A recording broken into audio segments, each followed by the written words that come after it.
Tracking and evaluating what you've already done, what you're currently doing is crucial.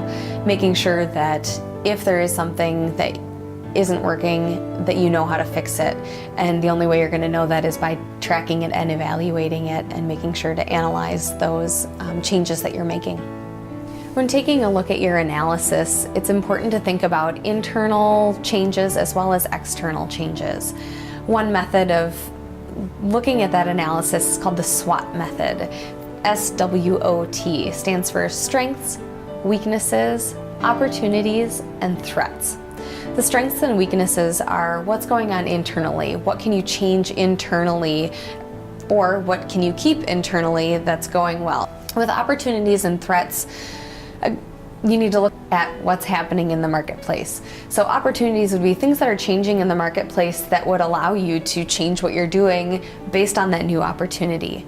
Threats would be things that are going on that maybe require you to change either what you're communicating or how you're communicating based on things that are going on in a negative way out in the marketplace. Determining your target market is when you take a step back and look at the service or the good or the product that you're providing.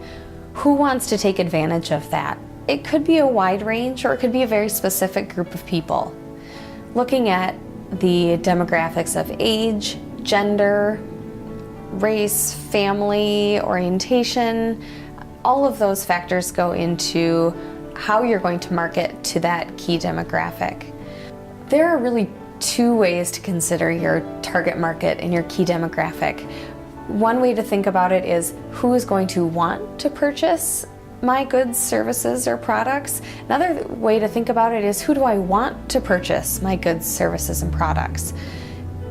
Taking both of those situations into consideration is important because the people who are interested in your products or goods or services may be a very different demographic than who you'd like to purchase your goods and services.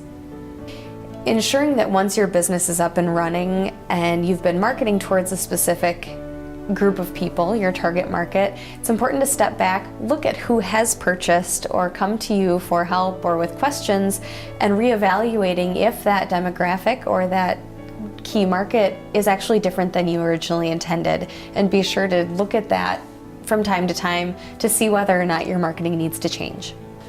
Creating goals is very important in any business, and most goals are revolved around finances. Setting the goals with a reasonable budget, a reasonable time frame, and setting steps to meet those goals is crucial. If you have a set of things that you'd like to accomplish and you have a set financial goal, you can arrange what you're doing within that financial goal accordingly. Determining a return on investment for the marketing that you're doing can be tricky and can be frustrating because it isn't necessarily a monetary value. When you are developing your business, you're trying to establish your brand, you're trying to establish trust in the community, and you're trying to establish what you stand for. This is all done via marketing. Establishing the brand and building that trust is going to be crucial in bringing money into your business eventually, but the marketing isn't going to specifically show necessarily a return on investment in a monetary value. In a more mature business, there may be a specific campaign, a marketing campaign that you'd like to do.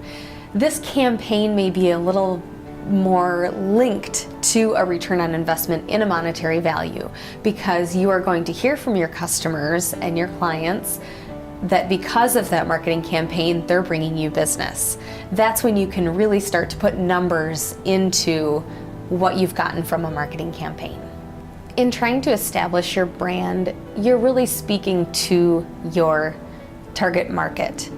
Trying to communicate with the world at large when you're selling a bracelet to a 12-year-old girl isn't going to benefit you. You're going to end up spending money in realms that are not appropriate or not applicable to who you're trying to communicate with.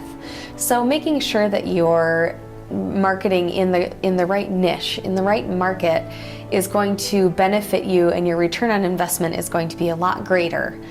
when you're focused in what newspaper or what area of the newspaper that you'd like to advertise, or what radio station as opposed to every radio station, and really determining what's appropriate, what's applicable, and what's a must-do versus trying to get your information out to everyone.